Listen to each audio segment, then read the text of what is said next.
vous avez des questions, Lydia vous répond.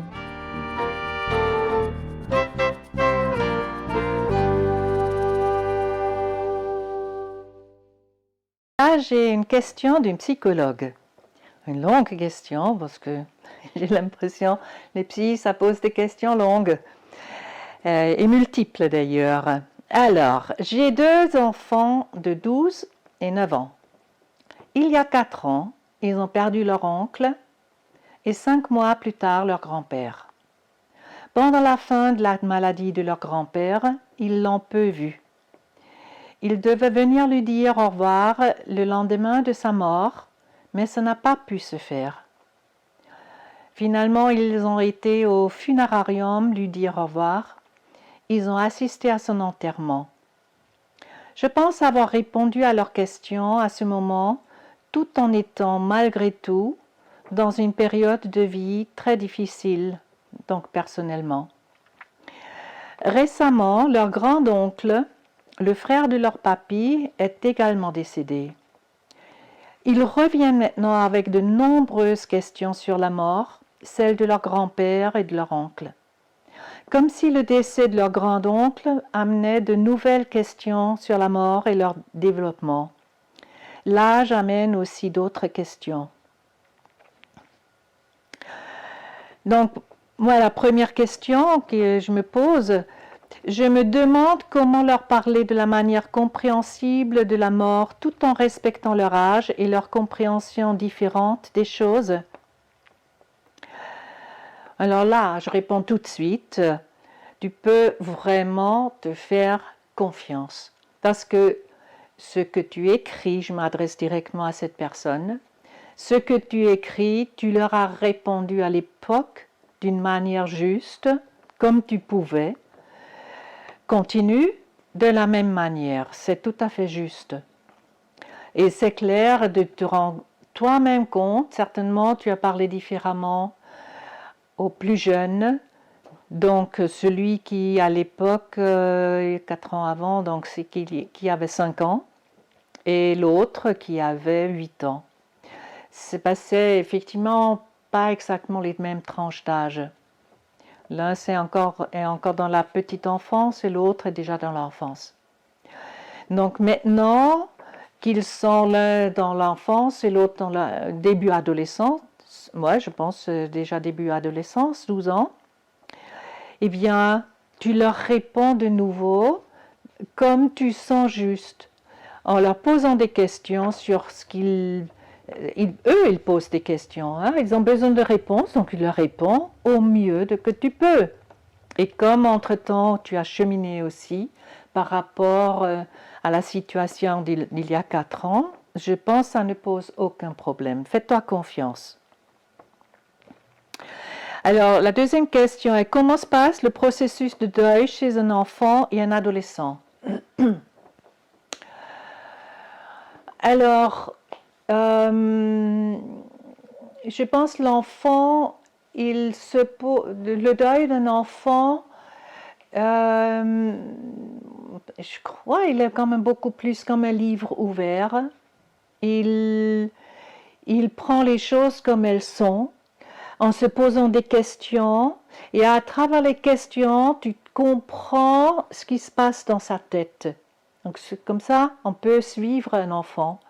Il a des phases il peut y avoir aussi des phases de surprise, d'incompréhension, mais comment ça se fait? Bah oui, il y a beaucoup de questions autour comment ça se fait qu'une mort qui arrive. Déjà, s'il a vu, par exemple, il a eu un hamster et le hamster meurt, eh bien, ça donne beaucoup de questions. C'est pour ça que ça me semble utile d'avoir pour des enfants des animaux qui les amènent à avoir aussi des questions sur la vie et la mort via l'animal, et comme ça on peut introduire d'ailleurs le questionnement et les réponses. Maintenant, la tristesse. Alors, mon Dieu, je pense qu'un enfant est beaucoup moins coincé que nous, encore, sauf si vous l'avez coincé parce que vous êtes coincé aussi. Alors, je ne pense pas par rapport à toi à qui je m'adresse, connaissant, tu peux exprimer ta tristesse, donc ça donne aussi la permission à l'autre de l'exprimer. Il y a des enfants qui pleurent dans leur chambre, dans leur coussin, et font ça un peu secrètement. On peut l'aborder en lui demandant: est-ce que tu penses à ton papy? Tu repenses à ton papy? Est-ce qu'il te manque? Est-ce que tu es triste encore? Et puis elle va te répondre. Parce que quand tu dis moi aussi, à des moments je sens de la tristesse, il me manque, l'enfant peut aussi exprimer à sa manière. Certains sont fâchés d'avoir perdu quelqu'un de cher aussi, et ne comprennent pas pourquoi ça arrive, pourquoi on doit mourir, c'est pas juste. Mais grosso modo, je dirais, la colère, le refus, ça appartient plus à l'adolescence. Ils ont commencé à vraiment développer leur ego, qui lui n'est pas nécessairement d'accord avec les choses, comment elles se passent. Un adolescent réfléchit beaucoup plus. Alors il y a aussi une différence que tu comprendras comme psychologue. L'enfant durant l'enfance, et ça tu sais des études de Piaget, il développe au niveau cognitif, il développe une conscience, par exemple, tu vois, ce que Piaget a trouvé, c'est que un tout petit enfant, quand tu as une boule une masse de pâte, par exemple, et tu dis, voilà cette masse, tu vois, une boule. Et puis tu en fais un serpent de ça, et puis tu lui demandes, où est-ce qu'il y a plus? Dans la boule que c'était avant ou maintenant dans le serpent? Et il va te répondre, évidemment, c'est dans le serpent, il y a beaucoup plus, parce que c'est beaucoup plus long, etc. Donc on appelle ça, il développe maintenant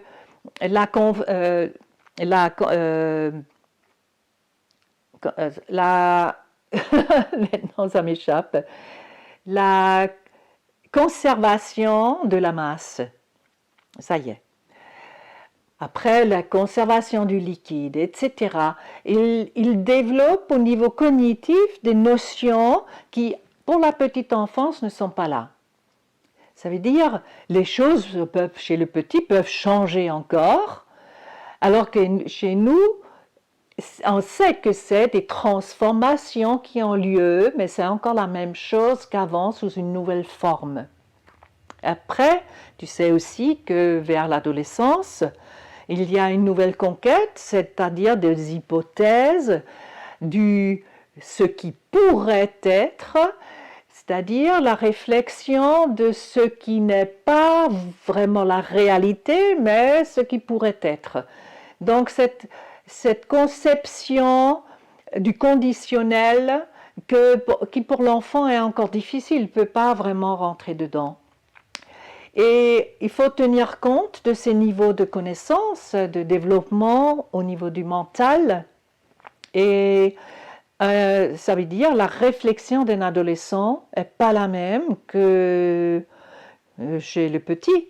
Parce qu'il a lu des choses, il est dans des discussions avec les copains, ils en parlent des choses, ils peuvent commencer à philosopher, etc. Donc, leurs manières de réfléchir sont certainement différentes.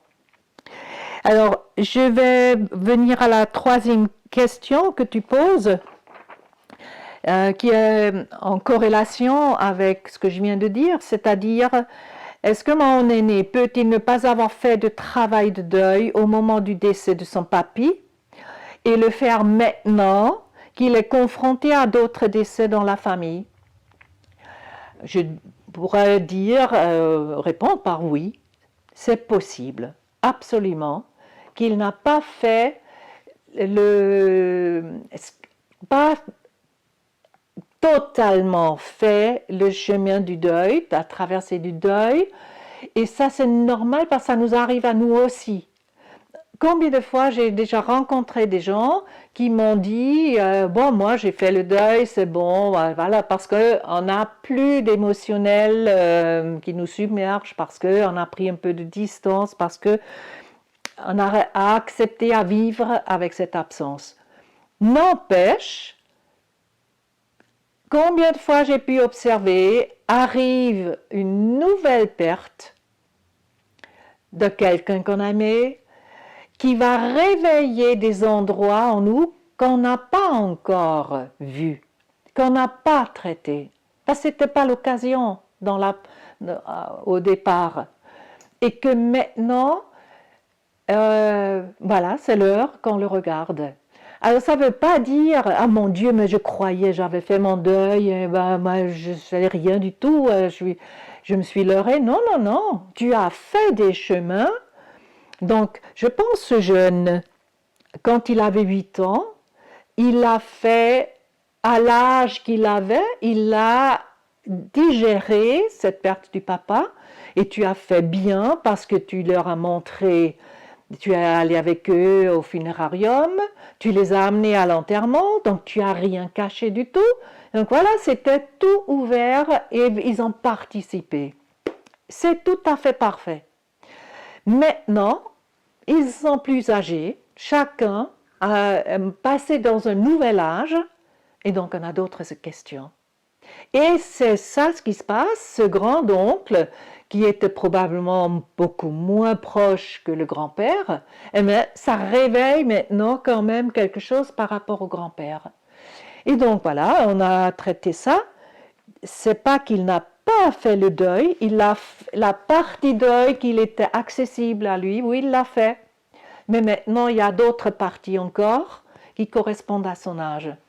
Et ça peut revenir encore plus tard, éventuellement, avec d'autres situations. Et puis, je dirais aussi, je pense, ton propre cheminement à travers les années, ces 4 ans qui ont évolué et que j'ai vu aussi comment toi-même tu as travaillé les questions de deuil, eh bien, ça a aussi des répercussions, ça rejaillit sur les enfants et qu'il y a des nouvelles choses qui peuvent apparaître. Voilà ce que je peux te dire par rapport à tes questions. Merci de l'avoir posé.